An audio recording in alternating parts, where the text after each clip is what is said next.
Good afternoon, everybody, and welcome to June's giveaway. I'm just going to give it a second or so, just make sure that it's working. Right, so it looks like we're working. So I'll just give it a minute. But hope you've all had a lovely week. What do we need? I've got something down here that I especially need because I'm a bit blonde. Make sure I've got that. So looks like we're working. So just give it a second or so. Technology, you see, but I'm getting there. Touch wood. So I think we are working. So yeah, we're just coming up to a minute. So I'm going to read out my bits and bobs, and then we can go on to our June winners and talk through what you're going to win this month. So as normal, if you are a website subscriber, you will get an email from us at support@matchfocus.co.uk. But if you subscribe via YouTube, you will need to email us to claim your prize at the same email address. So it's support@matchfocus.co.uk. I've had a couple of questions come up, so that's mega. Thank you ever so much. I'm going to touch on them in a sec, but I do want to mention it. I hate doing it, but we are never going to ask you for any money. And if ever something comes through, touch wood, we've not had any suspect ones as yet. But if ever, your names come out and you're a bit, unsure, just send me a message if you're ever unsure. I never want any of our boys or girls to fall foul of the scammers that are out there. Not very nice. So just takes a little bit of time to catch up. So this one's from Andrew Mann. Hello, Butty. You're right, brother. Is your arms recovered from your lovely day on the last day of the Masters? This one's from Darren Hill. Evening, pal. Hope you're keeping well, Darren. And this one's again from Darren. Thank you for my bait. You are more than welcome. It gives me great pleasure to read out all the winners every month. So yes, magic. So this one is from Adam Tennant. All good this side, loud and clear. Brilliant, Adam. Hope you are keeping well. So this one's from Ryan. I'm guessing it's saying, how are you and Joe? Yeah, really good here, Ryan. Hope you and PJ are keeping well. And I need to give you a special thanks because on Saturday's match, I ended up catching on the nice things that you sent me. So I'm going to show you my rig, if I can grab it. As Matt Goodall called, you caught on a pipe bung? Yes, I did. So there it is, Ryan. My little pace cages that you have found me. So I really, really appreciate that. But yeah, that was my rig that I caught on Saturday's practice match. An actual pipe bung. It's not, it's cut down flow. But yeah, thank you ever so much for saying my little pace cages. They're absolutely brilliant when you're fishing paste, shallow or on a method feeder. So if anyone ever finds some core and pace cages and you don't want them, I will buy them off of you. But yes, they come in at great use on Saturdays. Thank you ever so much, Ryan. So this one's from Stephen. Evening, Mr. P. Sound and vision all good. Hope you are keeping well. Very, very well here. We're off to Weymouth tomorrow for about 10 days. So yeah, really looking forward to that. Some time together and absolutely love it down there. Again, going to make sure that I need that because I've got like the worst tan line ever. Make sure that I'm always covered up now with my top and my hat. You just end up looking a bit like a zebra. But yes, we're all good here, Ryan. Hope you and PJ are keeping well. So I've got one from Jonathan. I've just seen, it's proper tickled me. So this one's from Ian. Hi, Paul. Sorry, mate, but struggling a bit. I need to cancel my direct debit. How can I do this as not finding cancellation on site? So Ian, if you go on to, I think it'd be called your account, and then go on there, it'll come up with basically all your details and you'll be able to see that you can cancel there. If you're struggling, because you might sound a bit like me where don't know whether to come or go, but if you message Barry Zimmerman on Messenger, or you can message me and I'll send you Barry's details, he can do it for you, but he needs your permission. So I think it's to do with like data protection and stuff like that. But basically when you're on the phone and you're giving him your permission as such, then he can do it for you. But it's say if you go onto, you're on the website, if you go onto Match Focus, if you click on your account, it'll come up there. But if you struggle, you know, and say you're a bit like me, a bit rubbish with stuff like that, if you just send me a message, I'll get Baz, you know, even if you're not on social media, if you send me a text message, I'll send you Barry's phone number. So my number is 077 355 46811. So again, if you're not on Facebook, just send me a message. I'll send you Baz's number and we'll get it all sorted out for you. But hopefully everything's going well and you're back on soon. But hopefully everything in your life's going well. That's what I meant. So this one's from Jonathan. Put a dead bait on it. It's a bit like that. It just sits there. It's like bop, bop, bop, bop, whack. Yeah, you could put a dead bait on it, definitely. So this one's from Ryan. Paul, I found a couple more. We'll send you them and you're welcome. Thank you ever so much, Ryan. You're an absolute superstar. So when anything's discontinued and you can find them, little things like that, it's like, it's a bit of a unique product, but when you're fishing, say, paste shallow, paste on a method feeder, they're brilliant, really, really good. So this one's from Ian. Thanks, Paul. No problems at all, Ian. You know, I want to get you all sorted out. And say, if you're a bit rubbish with technology like me, we'll always make sure we got you covered. But hopefully everything in your life, you know, gets sorted soon. Fingers crossed for you. So what I'm going to do is I'm going to go through our winners and what everyone's won this month. So I have actually, if you give me 1 second.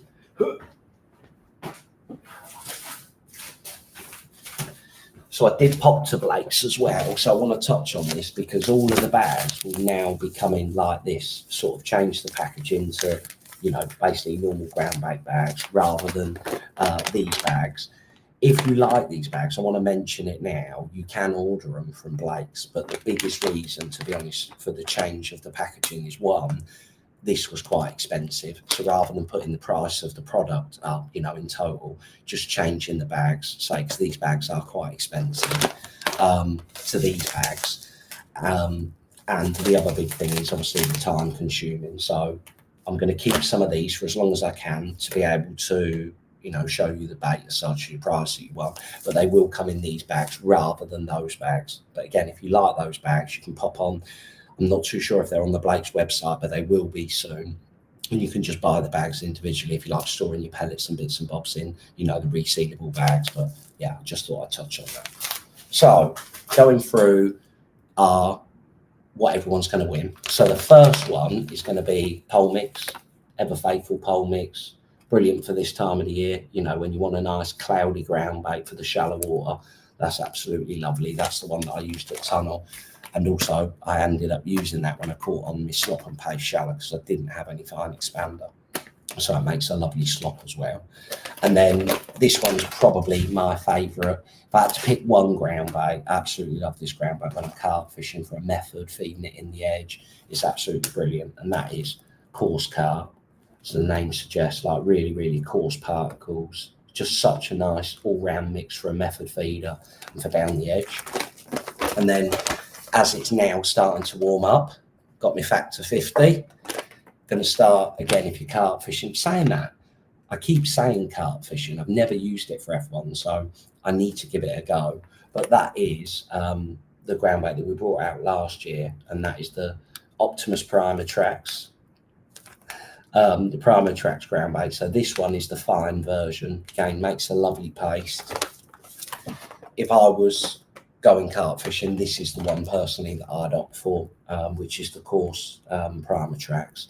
I just love the coarse mixes, you know, rather than being ultra fine. I think that's lovely for pole mix, but say when I'm fishing like method feed or fishing down the edge for carp, I really, really do like these coarse mixes for that. So a kilo of coarse Primer Trax. And then lastly, the Primer Trax pellets. So really, really nice. They swell up, they don't break down. They're just mega when you can use your own pellets. So each of our 10 winners will win that. A kilo pole mix, kilo of coarse carp, kilo of fine Primer Trax, Optimus Primer Trax, a kilo of coarse Primatrax, and a kilo of the 2.5mm Primatrax pellets. So I'm going to read out our winners. Again, just before I read it out, if you are a website subscriber and you think your name's been called out, you will get an email from us at support@matchfocus.co.uk. If you subscribe via YouTube, you need to email us to claim the prize. So that same email address, support@matchfocus.co.uk. So reading out our winners, our first winner, I'm going to try my best to pronounce everyone's names correctly. We had a nightmare on our live when I called Tara. So I'm never the best when it comes to pronouncing names, but I'm going to do my best for you. So our first winner is Craig Bainbridge. Congratulations, Craig. Our second winner is Barry Whittle. Congratulations, Barry. Our third winner is Roger Hayton. Congratulations, Roger. Our fourth winner is Samuel Baldwin. Congratulations, Samuel. Our fifth winner is Kieran Smith. Congratulations, Kieran. Our sixth winner is Ken Rayner. Congratulations, Ken. Our seventh winner is Greg Della. Congratulations, Greg. Our eighth winner is Wayne McGalloway. I hope I've said that right, Wayne. Our ninth winner is Adam Randall, and our 10th winner is James Lloydie. So massive congratulations to all of our winners. Again, just touching on it, if you ever get any suspect emails or messages and stuff like that and you think, nah, I'm not too sure, I know someone cloned my Facebook not that long ago, just send me a message either on Match Focus or Paul Holland Angling, or, you know, send me a text message. I'd much rather you double check. Don't feel like, I don't want to be a pain. I'd much rather you double check if you ever get anything suspect, because again, if something happens, then I can post saying that such and such has gone out.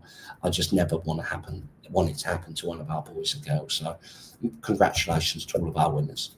So I'm going to go through our comments and say love you and leave you and hope you all have a lovely weekend. So this one's from Julie. Happy holiday. Whoopee. Not long now, Julie. Me and Joe will be seeing you soon to get our bellies full up.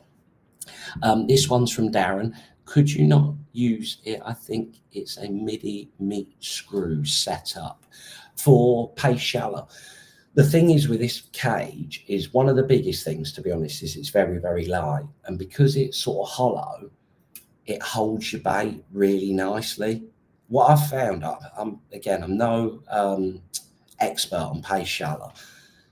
We haven't had that many opportunities to be able to do it. But when I was fishing on the middle lake, what seemed really important, I felt when I was doing it, Darren, was when you're throwing slop in, they're eating basically wet ground bait. And if you put anything hard on your hook, you know, if like using a screw, you're not going to be able to hold ground bait around it. It's just going to basically just disintegrate off of it. So you're going to have to keep coming back in all of the time. So the only option then is to use a stiffer paste to make sure that it stays on the hook. And I just don't think that they grab it and eat it the same way. So with these little core and paste cages, what's nice, it just holds that soft ground bait on so well, just long enough for it's sort of bobbing. You put quite a big bit on because they proper come up and attack it when they're on that slop. But the softer the bait, just the better the bite. You don't miss many either. So that's the only thing, to be honest, that I found. And when they were discontinued, I sort of searched around and had a look. But a lot of them, I think they'd be way too heavy as well. That just seems perfect. So it's worth, you know, even making a list of, you know, tackle shops and just phoning up and saying, like, I know it's an old product. They're called a core and paste cage. Have you got any in stock? So it's well worth trying to find, you know, those if you can. But what I'll do is I just hold it up there. It's actually cut down, so it doesn't come like that. So I'll get you one so you can see. Give me a second. I've got them somewhere. So somewhere in my tackle room could literally be anywhere. So they're not in there. Right, 1 second.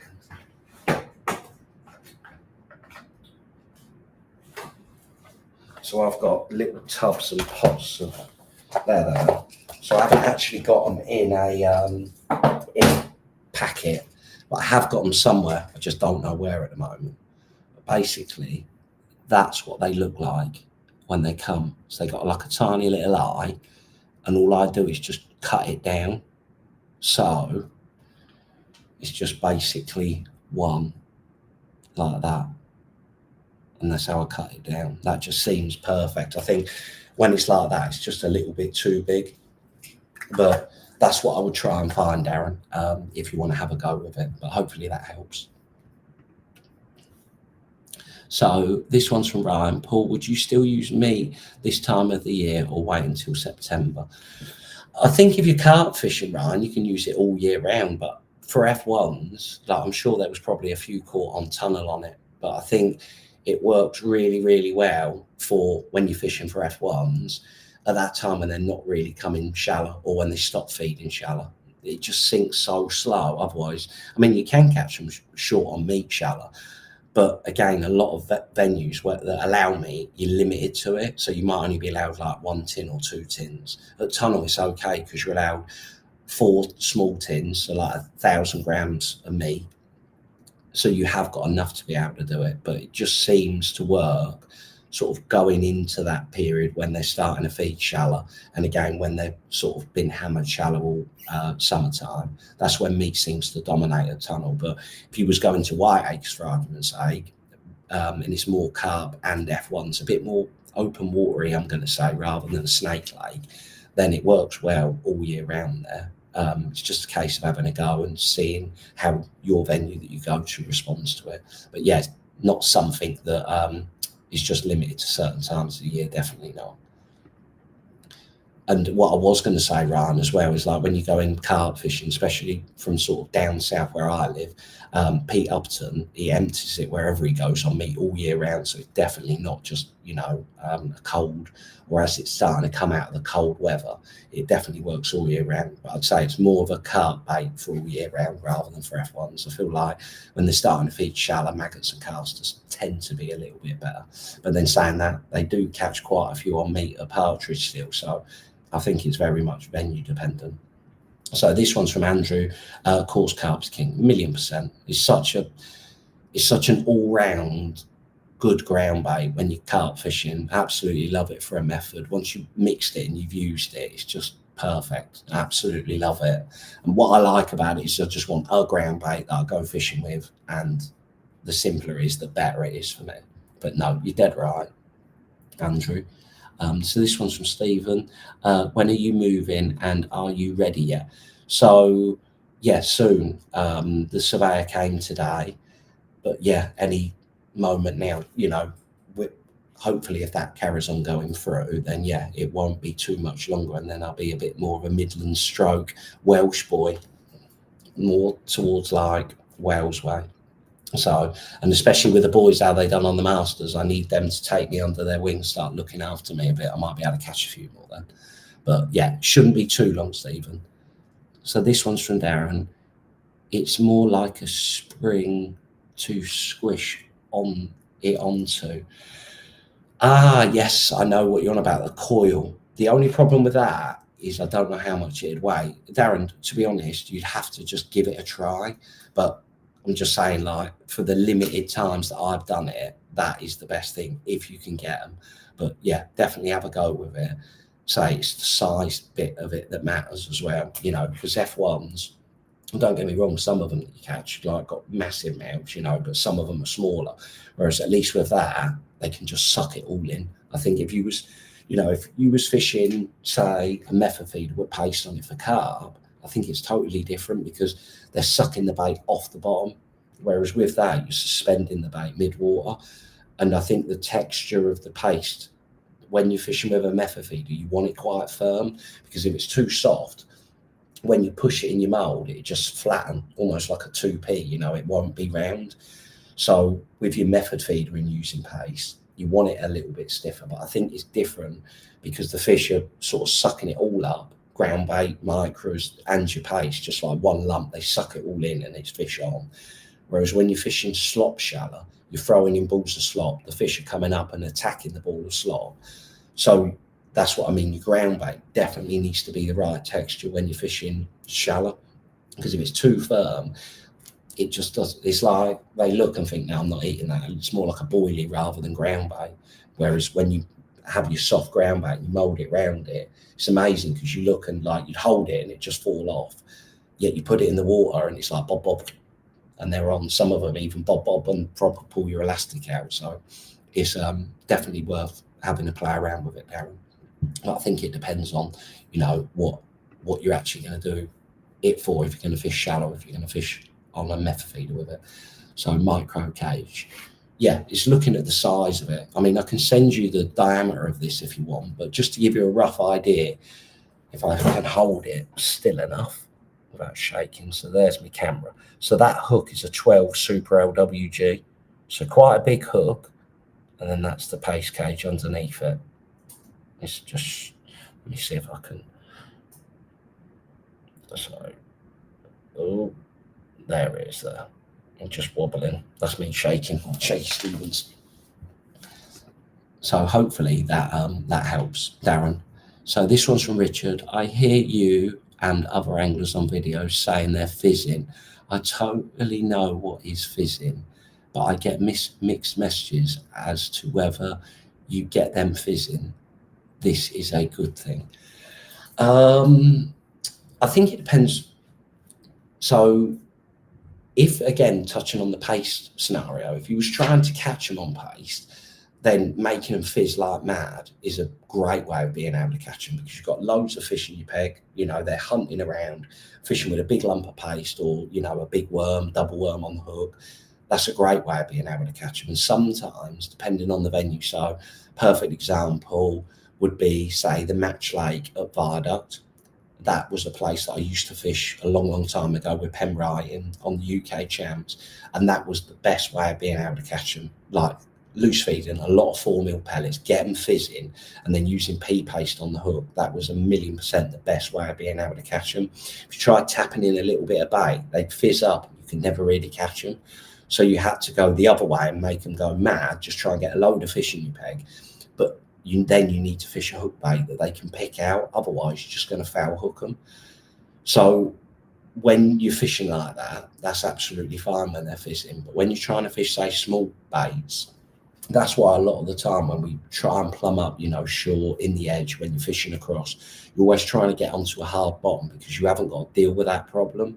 Sometimes when they're fizzing up, you can go in, start catching them, you know, you can go in and have been catching them, and then all of a sudden you get fizzes coming up in your peg, and now all of a sudden your float sat there and you've just got a million bubbles around your float.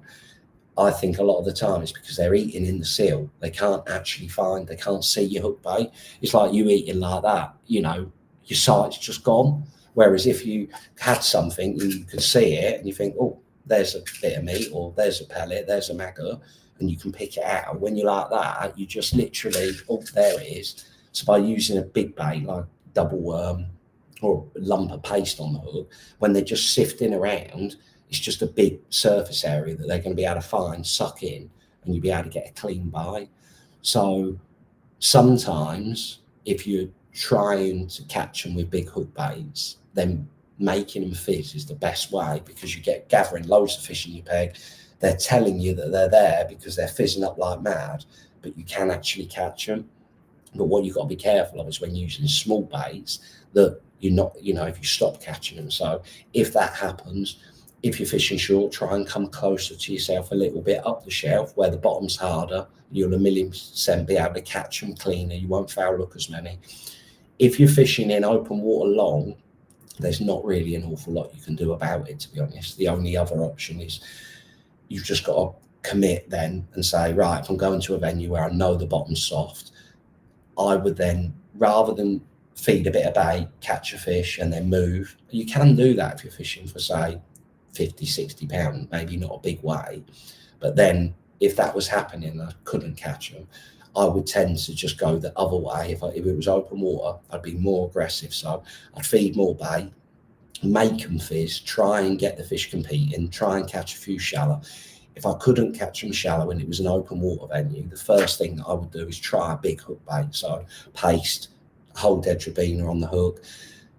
If you were still foul hooking them, then the best way of catching them is using quite a short hook length, so maybe a 10-inch hook length, a little bomb, feeding a lot of 4 mils, like 2 or 3 big pouchfuls of 4 mils, and then chucking a bomb on your bait. And that way you get this, you get liners that they're in your peg, but then it's live, and you never foul hook them. So that's another way that you can do it. So yeah, a few little things there, Richard, but hopefully that helps. But again, it's all venue dependent, what weight you're fishing for, what fish you're fishing for as well. Like breams, sometimes they can fizz and they can be a nightmare to catch, but I'd never try and fish like paste on the hook, or, you know, a big worm. I suppose you could fish a bit of a worm, put maybe a little bit more line on the bottom. But if I was more fishing for bream, then I'd try and feed a little bit less bait and try and just catch them cleaner, knowing that if they blow the bottom up, I'm probably going to have to replumb up and start again. But hopefully, Richard, that helps. So it's one from Darren saying cheers. So I missed one here. So this one was from Terry. Paul, someone at eBay are selling something similar. Brilliant, Terry. If you could send me like a link, that'd be perfect. So this one's from Ryan. I have some of the springs, laugh out loud. Ryan is stocked up. So if you need summer, you need to message Ryan because he is on it. So this one is from Stephen. And how was your 25th birthday? It was mega. It was really, really nice. It was 17 years ago. And you know what? I did feel really, really old, to be fair, because on my birthday, young Alex Major was opposite me, and he's 17 years old. And when you watch him fish, you think he's like 30 odd. So mature for his age, the way that he goes about everything. I just think, God, when I was 17, I was nowhere near that standard. He's unbelievable. And when he come round, I almost wanted to say to him, like, how old I was as such. And I'm thinking, 17, let it out. It was a long, long time ago. But yeah, it was lovely, Stephen. Thank you ever so much for asking. So it's from Roger. Afternoon, Paul. Unlucky at the Masters. It's one of them, Roger. I went there. I feel like day 2, I definitely had the potential to finish second. I was only 10 ounces off. A few maybe incorrect decisions. Day 3, definitely messed up a little bit, to be honest. Probably just being too positive at times, and should have just accepted that I weren't going to win and just try and catch what I could. But it's very difficult when you're fishing such small sections. At the end of the day, I'm there to win. You know, I want to try and win. So probably should have done a little bit better. But fingers crossed, Roger. Oh, sorry, it's Roger Hatton, not Hayton. I thought you was one of our winners, Roger, but I don't think you are. But check your emails because it could well be. And then our last one, this one's from Glenn. Where are you moving to, Paul? And will I see more of you at Monk Hall? So 1,000,000% in and around that area, Shropshire way. That's where we're looking at the moment, Glenn. Love that part of the world. Every time, I've said it a lot, you know, whenever I've been to Monk Hall, I absolutely love it there. So yeah, I'll definitely be going to Monk Hall more, because what a venue. It's nice there because of the carp that are in there. You can catch, you know, so many different ways. Obviously, you can catch really well shallow, catch well in the edge, catch well short. It's nice that it's not just out and out shallow fishing. It's just stunning. I absolutely love it there. Love the people. So yeah, 1,000,000% you'll be seeing me more at Monk Hall. And then we've got a couple more, and then I'll love you and leave you and let you enjoy the rest of your, or start to get ready to enjoy your weekend. So Stephen, don't forget to like the video before you go. It helps channel loads. Thank you ever so much, Stephen. I am the world's worst when it comes to self-promotion. So if you can say that every time, Stephen, we'll employ you. And then our last one is from our Dutch friend. This one's from Robert. Hope you enjoyed the Stroop waffles. You're on it, Robert. They are the best thing. That's one of the best things about coming to Tunnel on the festivals. We always get some Stroop waffles. And if anyone hasn't tried them and you've got a sweet tooth, they are unreal. Absolutely gorgeous. So that is our June giveaway. Congratulations to all of our winners. Anyone who didn't win, fingers crossed for you for next month. Best of luck if you're out this weekend. And I will be back. So... Oh, quickly, Baz said for me to mention, Andy's live match is out now, so you can watch that. Messingham, I'll be definitely watching that soon, because I think that's what Baz said. It's a mega video, so I'm really looking forward to watching that one. And then because we're going away, we will have our Saturday's match that we filmed at Tunnel, where I caught on our pike bung, on our dead bait, Sunday's match, and then I've done the catch up from the Pole Masters. And I think also we've got, what else have we got? There is something else. Oh yeah, a live match at the Glebe where I drew the famous little girls peg. And that'll be coming out, you know, in that period as well. And then I think I'm back home on the 2nd of July. So it'll probably be the following weekend when I'm back out. But best of luck if you're out the weekend. Make sure, if you're fair like me, you've got your factor 50. And I will catch up with you when I'm back on holiday. Cheers.